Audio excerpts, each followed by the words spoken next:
Hey everyone, welcome back to Ignopulse channel. ಇಂದು ನಾವು ಎಕ್ಸಾಮ್ಸ್ಗೆ ಹೇಗೆ ಚೆನ್ನಾಗಿ ಸ್ಟಡಿ ಮಾಡಿ ಗುಡ್ ಮಾರ್ಕ್ಸ್ ತೆಗೆದುಕೊಳ್ಳಬಹುದು ಅನ್ನೋದನ್ನು ನೋಡೋಣ.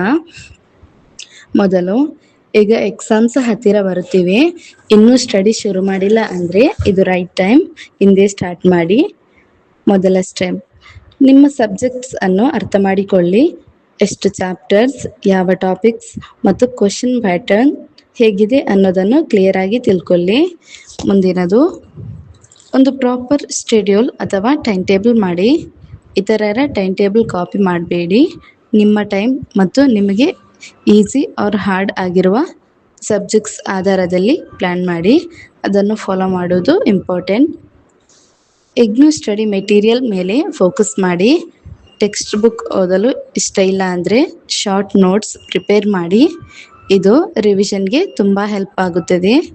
ಮುಖ್ಯವಾಗಿ previous year question papers solve ಮಾಡಿ. ಇದು ಎಕ್ಸಾಮ್ ಪ್ಯಾಟರ್ನ್ ಅರ್ಥ ಮಾಡಿಕೊಳ್ಳಲು ಮತ್ತು ನಿಮ್ಮ ಪ್ರಿಪ್ರೇಷನ್ ಚೆಕ್ ಮಾಡಲು ಹೆಲ್ಪ್ ಮಾಡುತ್ತದೆ. Next, revision. ಹೊಸದಾಗಿ ಸ್ಟಡಿ ಮಾಡೋದು ಮಾತ್ರ ಸಾಕಾಗೋದಿಲ್ಲ. ಒಂದೆರಡು ದಿನಕ್ಕೊಮ್ಮೆ ರಿವೈಸ್ ಮಾಡಬೇಕು, ಇಲ್ಲ ಅಂದರೆ ಫಾರ್ಗಟ್ ಆಗುತ್ತದೆ. ಆ್ಯಕ್ಟಿವ್ ರೀಕಾಲ್ ಮತ್ತು ಇತರ ಸ್ಟಡಿ ಟೆಕ್ನಿಕ್ಸ್ ಯೂಸ್ ಮಾಡಬಹುದು.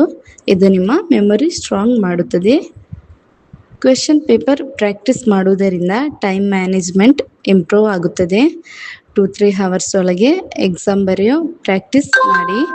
ಹಲವರಿಗೆ ಟೈಮ್ ಪ್ರಾಬ್ಲಮ್ ಇರುತ್ತದೆ, ಪ್ರಾಕ್ಟೀಸ್ ಮಾಡಿದರೆ ಮಾತ್ರ ಸಾಲ್ವ್ ಆಗುತ್ತದೆ. ಹೆಲ್ತ್ ಕೂಡ important. Proper food, proper rest ತೆಗೆದುಕೊಳ್ಳಿ. ಜಂಕ್ ಫುಡ್ ಅವಾಯ್ಡ್ ಮಾಡಿ. ಡೈಲಿ 8 ಅವರ್ಸ್ ಸ್ಲೀಪ್ ಮಾಡಿ. ಸ್ಲೀಪ್ ಸ್ಯಾಕ್ರಿಫೈಸ್ ಮಾಡಬೇಡಿ. ಎಕ್ಸಾಮ್ಗೆ 1-2 ವೀಕ್ಸ್ ಮುಂಚೆ ಅಡ್ಮಿಟ್ ಕಾರ್ಡ್ ಡೌನ್ಲೋಡ್ ಮಾಡಿ. ID ಕಾರ್ಡ್ ರೆಡಿ ಇಟ್ಕೊಳ್ಳಿ.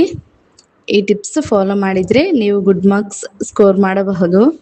ಯಾವುದೇ ಡೌಟ್ಸ್ ಅಥವಾ ಮೆಟೀರಿಯಲ್ಸ್ ಬೇಕಾದರೆ ಕಾಂಟ್ಯಾಕ್ಟ್ ಮಾಡಬಹುದು ಈ ನಂಬರ್ಗೆ. ಇವತ್ತಿನ ವಿಡಿಯೋ ಇಷ್ಟೇ. ಮುಂದಿನ ವಿಡಿಯೋದಲ್ಲಿ ಮತ್ತೆ ಭೇಟಿಯಾಗೋಣ. Take care and good bye.